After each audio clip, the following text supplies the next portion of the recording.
Foldable phone enthusiasts take note. The Oppo Find N5 is launching on February 20th, and we got an exclusive hands-on look at this groundbreaking device.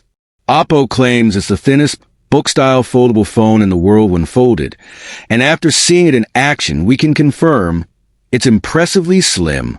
While Huawei's Trifold Mate XT might be thinner when unfolded, the Find N5 takes the crown in its folded state.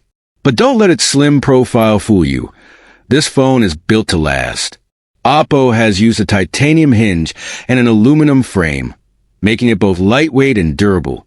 In fact, Oppo demonstrated the Find N5's strength by placing a 20 kilograms kettlebell on it without any damage. Plus, it boasts IPX6, IPX8, and IPX9 water resistance, adding another layer of durability.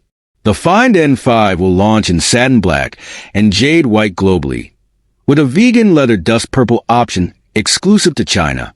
The Satin Black model features a smooth finish, while the textured mute slider on the upper right corner adds a touch of practicality.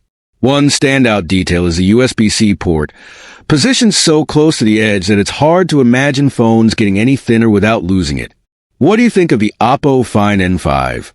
Is this the foldable phone you've been waiting for? Let us know in the comments. Don't forget to like, subscribe, and hit the bell icon for more tech updates from Techverse. Thanks for watching, and we'll see you in the next video.